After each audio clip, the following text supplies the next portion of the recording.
জুমার দিনে কিছু কথা আপনাকে বলবো যেগুলো আপনার জুমাকে আলোকিত করবে ইনশাআল্লাহ তাআলা। এক নাম্বার, সকাল সকাল জুমার সালাতে যাবেন। এই হাদিসটা আপনার জন্য। নবী সাল্লাল্লাহু আলাইহি ওয়াসাল্লাম বলেছেন, যে ব্যক্তি জুমার দিনে সকাল সকাল গোসল করে, সকাল সকাল গোসল করে, ফরজ গোসলের মতো গোসল করে, উত্তম কাপড় পরিধান করে, তার সবচেয়ে সেরা কাপড়টা পরে। আমরা মসজিদে যাওয়ার সময় সবচেয়ে সেরা কাপড়টা পরতে চাই না। আমরা বাজারে যাওয়ার সময়, পার্টিতে যাওয়ার সময়, বড় কোনো ব্যক্তিত্বের সাথে দেখা করার সময় আমরা উত্তম কাপড় পরি, মসজিদে পড়তে চাই না। এটা সরাসরি সুন্নতের খেলাফ। মসজিদে যাওয়ার সময় উত্তম কাপড় পরতে হবে। আল্লাহ পাক তৌফিক দান করুন। যে ব্যক্তি জুমার দিন সকাল সকাল গোসল করে এবং উত্তম কাপড় পরিধান করে, আতর খুশবু ব্যবহার করে এবং পায়ে হেঁটে মসজিদে যায়, বাহনে চড়ে নয়, পায়ে হেঁটে মসজিদে যায়, মসজিদে আগে আগে প্রবেশ করে, কারণ মসজিদের দরজায় ফেরেশতারা থাকেন, তারা লিপিবদ্ধ করতে থাকেন কে প্রথমে ঢুকলো। যে সবার আগে মসজিদে ঢোকে তার আমল নামায় একটা উট কুরবানির নেকি লিখে দেওয়া হয়। যে তারপরে ঢোকে তার আমল নামায় একটা গাভী কুরবানির নেকি দেওয়া হয়, তারপরে একটা খাসি, তারপর একটা ছাগল, তারপর একটা মুরগি, তারপর একটা ডিম ইত্যাদি। এভাবে আস্তে আস্তে আস্তে আস্তে নেকি কমতে থাকে। যখন ইমাম খুতবা শুরু করে তখন ফেরেশতারা খাতা বন্ধ করেন, বন্ধ করে বসে পড়েন, তারাও খুতবা শুনতে বসে পড়েন। আর সায়েন্স যদি আমাদেরকে বলে এই ফেরেশতাকে তো আমরা পরীক্ষা নিরীক্ষা, যুক্তি, বিজ্ঞান, দর্শন দিয়ে প্রমাণ করতে পারি না, তাই এর কোনো অস্তিত্ব নেই, এটা মানতে আমরা বাধ্য নই। কারণ সবকিছুকে আপনি পরীক্ষা নিরীক্ষা, যুক্তি, বিজ্ঞান, দর্শন দিয়ে ল্যাবে বসে প্রমাণ করতে পারবেন না। মালায়েকাকে বিশ্বাস করতে হয়, এটা ঈমানের একটা অঙ্গ, ঈমানের একটা পিলার। মালায়েকারা খাতা বন্ধ করে বসে পড়েন এবং এরপরে যারা আসে, মসজিদে খুতবা শুরু হওয়ার পরে যারা আসে তারা জুমার সালাত ধরতে পারে, কিন্তু আগে আসার উট কুরবানি, গরু কুরবানির নেকি তারা পায় না। খাতা তো বন্ধ হয়ে গেছে, এরপরে তো খাতায় আর নাম থাকলো না। নবী সাল্লাল্লাহু আলাইহি ওয়াসাল্লাম কি বলছেন? জুমার দিন সকাল সকাল গোসল করে কেউ যদি উত্তম কাপড় পরে, সুগন্ধি ব্যবহার করে সকাল সকাল মসজিদে প্রবেশ করে এবং ইমামের কাছাকাছি বসে পড়ে, বসে খুতবা শুনতে থাকে, কাউকে কষ্ট দেয় না।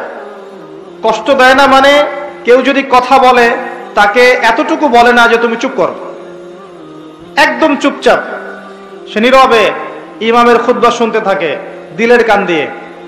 এরপর ইমামের সাথে 2 রাকাত নামাজ পড়ে, ফরজ নামাজ।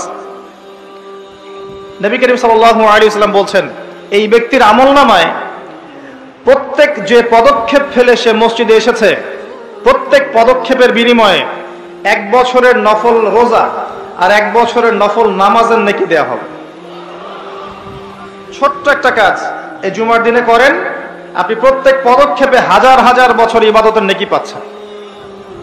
আল্লাহ পাক চাইলে এটাকে 10 দিয়ে গুণ করতে পারেন, রমজান মাসে 70 দিয়ে গুণ করতে পারেন, 700 দিয়ে গুণ করতে পারেন, আল্লাহ ইখলাস দেখলে অসীম সংখ্যা দিয়েও গুণ করতে পারেন, যা আমরা জানি না।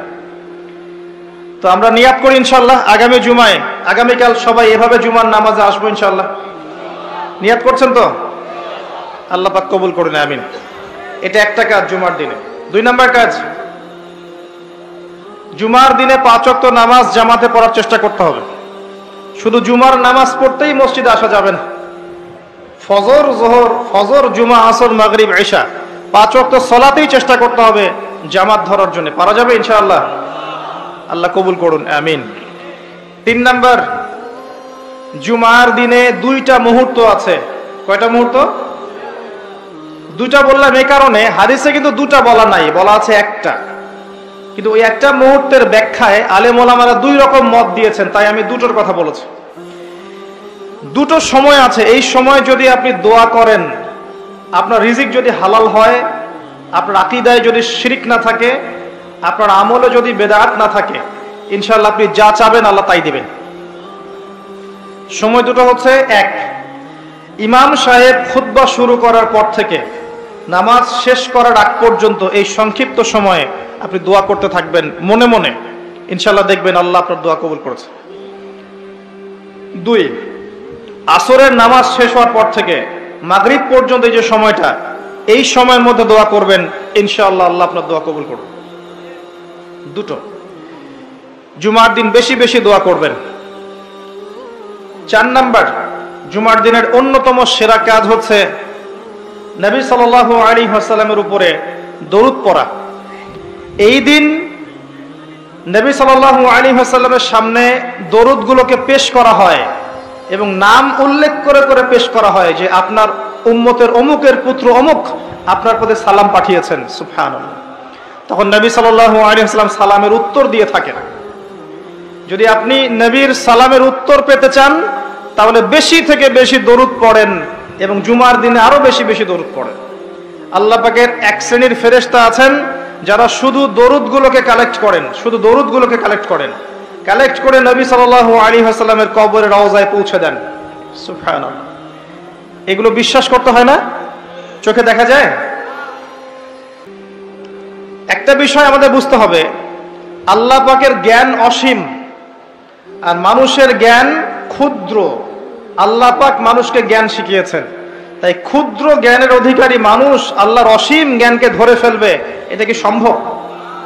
এই কারণে এই গায়েবের বিষয়গুলো আমরা বুঝতে পারি না। আল্লাহ পাক বলেছেন বিশ্বাস করতে হবে, সামি'না ওয়া আতা'না, শুনলাম মানলাম। এক শ্রেণীর শ্রোতা আছে যারা বলে শুনলাম মানলাম, সামি'না ওয়া আতা'না, আল্লাহ পাক তাদেরকে প্রশংসা করেছেন। আরেক শ্রেণী আছেন বলে সামি'না ওয়া আসাইনা, শুনলাম কিন্তু মানবো না, এদেরকে আল্লাহ পাক ধ্বংস করবেন। জুমার দিনে আরেকটা অন্যতম কাজ, সেটা হচ্ছে আর কিছু করেন না করেন, কোরআনের আর কিছু পড়েন না পড়েন, জুমার দিন সূরাতুল কাহফ অবশ্যই তেলাওয়াত করবেন, অন্যথায় আপনি দাজ্জালের ফিতনা থেকে বাঁচতে পারবেন না।